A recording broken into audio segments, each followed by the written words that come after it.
Time magazine has an article on Biden's campaign, particularly as it pertains to swing states like Michigan. And look at this bombshell.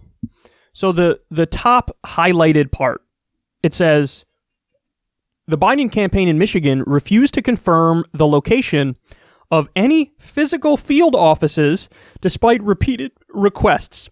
They say they have supply centers for handing out signs, but would not confirm those locations. The campaign also declined to say how many of their Michigan staff were physically located there. My favorite is at the bottom. What do you mean by on the ground? That's what a Democratic Party official said when asked. What do you mean by on the ground? Yeah, so it appears like they're not knocking on doors. There's another article that's basically claiming, as the Trump people are knocking on doors all across the country, the Biden people are just not doing that as a strategy. And there are no Biden campaign offices in Michigan. Seems like a pretty big bombshell, doesn't it? Now, there's so much to say about this. But actually, first, I'm going to take you in a direction that you're not expecting, which is this.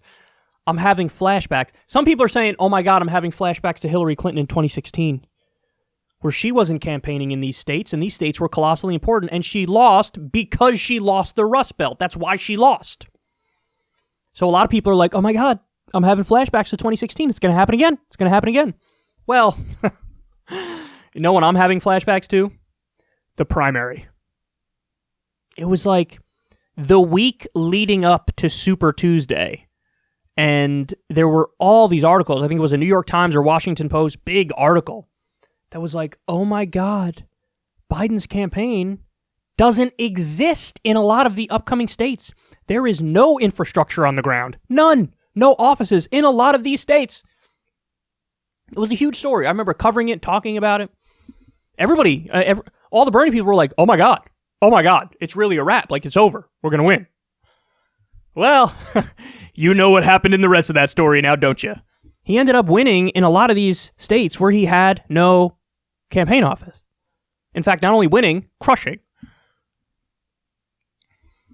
So, I mean, listen, the extent of my commentary is this. Could this be indicative of a 2016 type misstep? Sure, of course it can. It's very possible that the people whose gut reaction is in that direction, that they're right and they're onto something, and that Biden should be doing more in these states, and he should have more campaign offices there, boots on the ground, knocking on doors. That's absolutely possible. But you have to concede, it's also possible that this is just like the primary. And in the primary, he was in his basement taking a nap and was crushing in the process.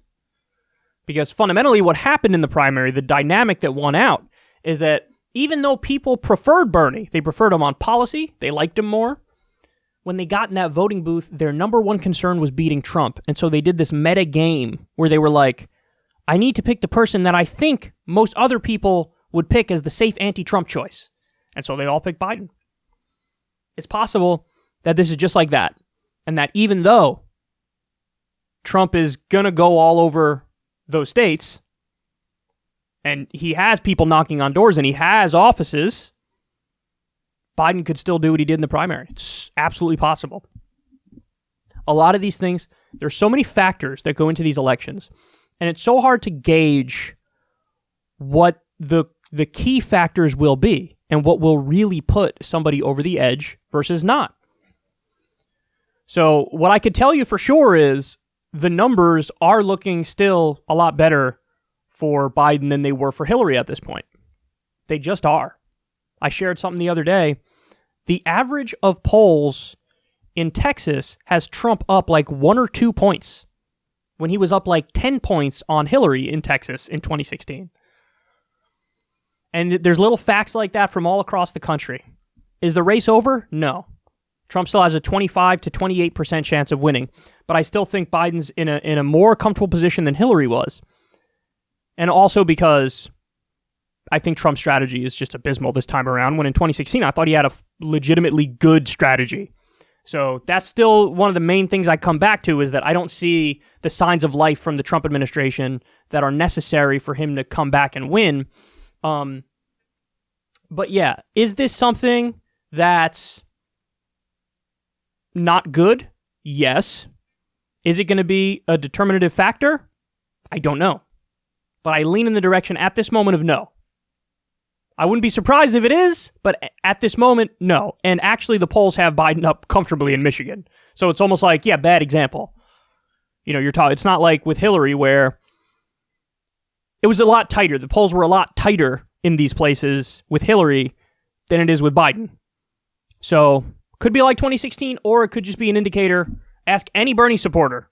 Because we all remember that story of like, oh, he's got no campaign offices in these places. And then it was like, just curb stomp city, son. Like, just immediately, like, boom, just, oh, really? What were you saying about me not having campaign offices? Looks like I just beat you by 22 points, bitch. Like that, we were like, So, yeah. I think that there are probably a number of ways to win elections, you know? That's not the most groundbreaking insight, but look at how Alexandria Ocasio-Cortez did it when she knocked on all the doors, in her district. That's one way of doing it. Literally wore out the sole of her shoes as a result of it. Yes, that's one way of doing it. Maybe that works better for at the congressional level versus if it was at the state level, if you're running for U.S. Senate and you got a campaign in a whole state. Maybe it's different for that. But yeah, for president, I think for president, it's almost like unique in the sense that success has 1,000 fathers. So there's a bunch of ways you could do it where you could be successful. And some of the strategies recently from Biden's people I thought were pretty good. Where he did the whole, like, I'm going to go give a speech on, like, manufacturing and outsourcing. That was good. Now he's taking the Supreme Court fight and focusing specifically on the healthcare aspect of the Supreme Court. Like, basically, if Trump gets the pick, 20 million people are going to lose their healthcare. 20 million more people. Again, I think that's a good strategy. So he's got little things here and there that I actually think are a lot better than Hillary's stuff. But anyway, yet to be seen. But this is definitely noteworthy, definitely worthy of a story in a segment. Could be a sign of 2016 type, failing, or it could be a sign of the primary where it doesn't even matter that he's not knocking on doors, and it doesn't even matter that he's got no campaign offices in Michigan.